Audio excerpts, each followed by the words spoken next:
Welcome back, everybody. Today we're doing a deep dive into AppLovin's Q3 2024 earnings call transcript. Hot off the presses, published November 6th by Motley Fool Transcribing. And we're going to unpack all those numbers and figure out what's really going on at AppLovin. Absolutely. And not just like the top line numbers, but what they reveal about their strategic moves and maybe some challenges. So let's jump right in. AppLovin reported $1.2 billion in revenue and a whopping $722 million in adjusted EBITDA. That gives them a 60% adjusted EBITDA margin. What's your take on that? That's a pretty hefty profit margin. Yeah, impressive indeed. But what really stands out to me is this quote from their CFO, Matt Stumpf. He said, "Our flow through from revenue to adjusted EBITDA was 91%, and adjusted EBITDA to free cash flow was 76%. That kind of efficiency is a sign that they're not just growing, but they're doing it in a really profitable and sustainable way." Okay, so they're clearly making a lot of money. Now, their software platform segment, which they're actually renaming to advertising, really stole the show this quarter. They brought in $835 million in revenue and $653 million in adjusted EBITDA with a 78% margin. It's no surprise they're changing the name to advertising, right? That 78% margin is a clear indicator of where their core strength is. And CEO Adam Forkey attributes a lot of this success to their AXON algorithm. He specifically said advancements to AXON continued to drive meaningful growth within our software platform in the quarter. Yes, but there's an interesting detail here that caught my eye. Matt Stumpf mentioned adjusted EBITDA benefited from approximately $40 million in non-recurring cost benefits, including our Google Cloud contract renewal, PSU vesting, and foreign exchange. So some of these impressive numbers might be slightly inflated this quarter. Yeah, that's a valid point, and it's something to keep in mind as we look to next quarter's results. But that PSU vesting, it refers to how stock options granted to employees become fully ownable over time. So this quarter, a big chunk of those options matured, which is a one-time cost benefit for AppLovin. But it also signals that they're retaining talent, which is really crucial for their long-term success. Right, there's a bit of a mixed bag there. But hold on, they also mentioned expanding data center capacity. That sounds like they're gearing up for something big. What do you think? If we connect the dots, that capacity expansion seems to align perfectly with their ambition in e-commerce.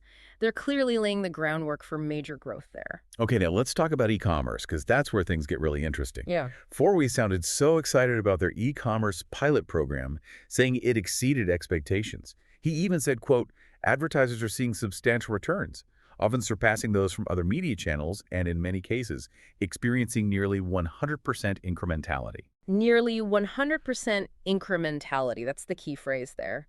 What that means is AppLovin isn't just taking ad dollars away from other platforms. They're creating a whole new market by reaching customers who weren't previously accessible. Exactly. And they're clearly not messing around. Forey said they're reallocating resources and talent to their e-commerce go-to-market team and launching a self-service platform soon to unlock those global opportunities for e-commerce advertisers on all sizes. And rightfully so, the early results are promising. But this raises an important question. Can AppLovin, known primarily for gaming, can they successfully build that same brand recognition in the e-commerce world? That's a great point.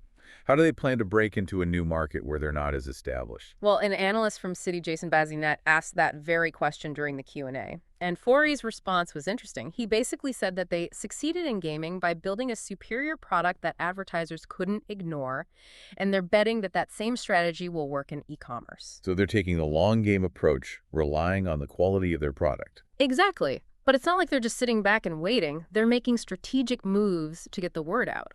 For example, Forey mentioned the amount of organic social media buzz they're seeing from e-commerce brands who are just raving about their results. That kind of word-of-mouth marketing is super valuable in a new market. That's smart. It seems like they're learning from gaming and applying those lessons to e-commerce. But before we dive deeper into their e-commerce strategy, let's shift gears and talk about their capital allocation, specifically their share buybacks. Ah, yes, AppLovin has been aggressively buying back shares, and they just upped the ante. They retired 5 million shares for $437 million during Q3, and they recently got board approval to increase their share repurchase authorization by another $2 billion. That brings the total to a whopping $2.3 billion. Wow, that's a serious commitment. Their stock is up over 450% year to date, and they're still buying it back. It seems like they're betting big on their future. Absolutely, and remember, this is on top of the investments they're making in e-commerce, data center expansion, and AI development, it's clear they have a lot of confidence. All right, but before we wrap up this part of our deep dive, let's touch on one more thing that caught my eye. Generative AI or Gen AI. It's the hottest topic in tech right now, and AppLovin's clearly paying attention. They even mentioned Meta's success with over 1 million advertisers using Gen AI for ad creatives. Yeah, the potential for personalized ad creatives powered by Gen AI is enormous. Just imagine ads tailored to each individual user, boosting response rates and overall business performance. Mind-blowing, right? But Fori was pretty tight-lipped about when we might actually see Gen AI integrated into their products. He said it's on the roadmap, but not in the immediate future. Understandably so. They're focused on scaling e-commerce right now. But the fact that they're even talking about Gen AI suggests that they're already thinking about the next frontier of advertising technology. Okay, that's it for this part of our deep dive. We've covered a lot of ground from their impressive financial performance and strategic investments to their ambitious expansion into e-commerce and their early exploration of Gen AI. We're not done yet. When we come back, we'll unpack some more questions from those analysts and explore AppLovin's competitive landscape, particularly in e-commerce. So stay tuned. We'll be right back. Welcome back to our deep dive into AppLovin's Q3 earnings. Before we jump into the competitive landscape, let's circle back to a question from analyst Alec Brondolo of Wells Fargo. He was curious about AppLovin's plans to expand their supply beyond mobile gaming. Right now, almost all of their ads are served within mobile games. But there's a whole world of other apps out there. It's a great question. As AppLovin grows its demand from e-commerce and other sectors, a wider supply base is going to become more and more important. Brondolo was spot on in pointing that out. So is AppLovin planning to start serving ads everywhere? Well, not quite. Furrow acknowledged the importance of supply expansion, but he emphasized this. We have ample room to improve monetization of our existing 1.4 billion daily active users, so supply is not our primary constraint. Okay, so they're being strategic about it. Uh-huh. But remember their acquisition of Whirl a while back. That gave them a foothold in the connected TV space, CTV, Yeah, which is a massive and growing ad market. exactly. And Furrow even hinted that CTV is ripe for disruption. He said, "We see a similar opportunity in CTV that we've seen in the past, where, in our view, there isn't a strong performance marketing platform." That would be interesting to see. Now let's tackle the big question on everyone's mind, competition. Analyst Vasily Karasio from Cannonball Research asked Forogi who they see as their main rivals in the e-commerce space, especially considering how much of their success in gaming can be applied to this new market. Yeah, this is where Furrow's response gets really interesting. He stated, "When we look at what we're doing in mobile games for categories outside of gaming, we don't really see anyone doing what we're doing. We think we're entering a market where there's not an incumbent to knock off." So they're not just competing, they're creating a whole new playing field. Exactly. And he highlighted a crucial advantage, the incrementality they offer e-commerce advertisers. By reaching mobile gamers, these brands are tapping into a whole new audience that they wouldn't normally have access to. Okay, so they're not just fighting for a bigger slice of the pie, they're baking a bigger pie altogether. Yeah. But what about the technology? Remember a few quarters back when Fori claimed he could release AKXON 2.0's source code and no one could replicate it? Yes. Karasiev brought that up too. He was curious if they were simply tweaking AXON 2.0 for e-commerce or building something totally new. So did Fori give away any secrets? He didn't go into specific details, but he did say this: "Our engineers are at the forefront of building these really complex AI systems, and they're built to do far more than just drive performance marketing in gaming." It sounds like they're not just leveraging their existing technology, they're really pushing the boundaries of what's possible with AI-powered advertising. That's exciting. But we've only got a few minutes left in our deep dive. What else stood out to you from the analyst Q&A? Well, Martin Yang from OPCO had a couple sharp questions about how consistently AppLovin's customers are responding to those step function improvements in AXON 2.0.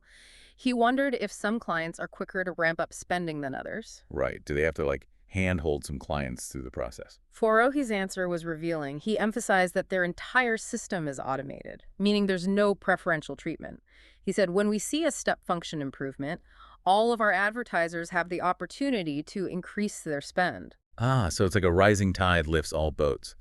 But Yang had a follow-up question about e-commerce, specifically where they're focusing their investments in that area, and if there are any bottlenecks they're trying to overcome as they scale. Furroy's enthusiasm about e-commerce was palpable. He reiterated, "It's the most exciting product we've ever launched, with data that surpasses anything we've seen before." He basically said they're drowning in demand, and they just need to build out the infrastructure and automation to handle it. So it's a good problem to have, right? Too much demand. But let's not forget those step function changes to AXON. Remember analyst Corey Carpenter from JP Morgan asking about those earlier? He wanted to know what unlocked that big performance jump this quarter and why these improvements seem to be happening more frequently. Right, but Fori, as always, was tight-lipped, simply stating that we have exceptional engineering and research teams, and the pace of innovation in the field of AI is moving really rapidly. So we'll have to wait and see what those innovations are. Now, Chris Kunterich from UBS was really trying to pin 4E down on a timeline for when we might see substantial revenue from e-commerce. Remember 4E had mentioned 2025 earlier? Yes. Kunterich even asked if we might see a contribution as early as Q1 of next year. So did 4E budge. Fori acknowledged that e-commerce is growing rapidly for them, and he reaffirmed his confidence in seeing a material impact in 2025. But he also emphasized the scale of their current advertising business, which has a run rate of around $3.3 billion in net revenue. He explained, for it to be material, it needs to be 10% or more of our top line. So we're talking about a very large business that needs to be built. Okay, so they're being cautious, but optimistic. And remember, this is all additive to their core gaming business, which they believe can sustain 20% to 30% growth for the foreseeable future. Now, before we move on, Corey Carpenter from JP Morgan also had a question about the probabilistic billing change they made on iOS back in August. Remember that? He wanted to know if it had any significant impact on the business. So did it. Furrow, he downplayed the impact, saying it was mainly to improve accuracy and align with how advertisers were already tracking things. He said the actual changes were minimal. Okay, so no big shakeup there. But it sounds like AppLovin is really firing on all cylinders. They're not content with just dominating the gaming world. They're setting their sights on e-commerce and pushing the boundaries of AI-powered advertising. This deep dive has been a real eye-opener. Absolutely. They're demonstrating incredible ambition and technological prowess. But that brings us to the final question from this earnings call, posed by Mohammed Khaloof from HSBC. He was picking up on the fact that AppLovin's growth is outpacing the overall mobile gaming market, wondering if it's primarily driven by capturing market share from competitors. And if so, how long can they sustain that? So are they just stealing customers from other platforms? Furrow's answer was a resounding no. He believes they're not simply taking market share, they're expanding the market itself. Now that's interesting. How are they doing that? Fori explained that as their platform has become more sophisticated and effective, it's unlocked new advertising dollars that weren't previously being spent in mobile gaming. Essentially, their innovation is attracting new advertisers to the space. So instead of fighting over a fixed pie, they're baking a bigger pie. That's a smart strategy. But before we wrap things up, there's one last insightful question from analyst Chris Kunterich of UBS that we should discuss. Remember how he was pressing for you for a more precise timeline on e-commerce's material impact? Yeah. We also had another intriguing question. He wanted to know about AppLovin's partnership with the Flip app and what lessons they've learned from that experience. Specifically, he was curious if those learnings might influence their e-commerce roadmap, or they're thinking on licensing out AXON 2.0 to other platforms. Yes. That was a clever two-part question, getting at both their current strategy and their long-term vision. What did Fori say? Well, on the licensing front, he admitted that they're exploring the possibility. But he emphasized that it's a longer-term focus. They're not actively pursuing it right now. That makes sense. They've got their hands full with e-commerce at the moment. Scaling that side of the business is their top priority. But what about the Flip partnership? Did he reveal any specific takeaways? Unfortunately, not much. He didn't disclose any detailed learnings from the Flip collaboration, so that remains a bit of a mystery for us. It's a shame we didn't get more insights there, but the fact that they're even considering licensing AXON 2.0 suggests that they recognize its potential value beyond their own platform. It could be a lucrative revenue stream down the line. Yeah, so we were just discussing analyst Mohammed Khalouf's question about AppLovin's growth, which seems to be outpacing the overall mobile gaming market. Right, and Furrowy really pushed back on the idea that they're just stealing market share. He argued that they're actually expanding the market itself by bringing in new advertisers to mobile gaming. Exactly. He believes their platform is becoming so sophisticated and effective that it's attracting ad dollars that weren't previously being spent in mobile gaming. But that wasn't the only interesting conversation that we wanted to touch on. Oh, what else caught your eye? Well, Chris Kunterich from UBS had another question about AppLovin's partnership with the Flip app. He wanted to know what lessons they've learned from that experience and how those insights might influence their approach to e-commerce, or even their plans to potentially license out AXON 2.0 to other platforms. Ah, yes. That partnership where AppLovin's tech was helping to power Flip's creator marketplace. It seemed like a pretty innovative partnership at the time. Did Forey shed any light on what they've learned? Unfortunately, he didn't go into specifics about any concrete takeaways from the Flip partnership. Seems like those details are staying under wraps for now. Okay, so another little mystery for us to ponder. But the fact that they're even considering licensing AXON 2.0 tells us something, doesn't it? Absolutely. It suggests that they see the potential value of their technology, even beyond just their own platform. And, it could be a pretty significant revenue stream for them down the line. So while they're laser focused on e-commerce right now, they're also thinking about the bigger picture. They're playing the long game. And that's something to keep in mind as we look ahead to future quarters. For sure. And speaking of looking ahead, that kind of brings us to our final thought-provoking point from this earnings call.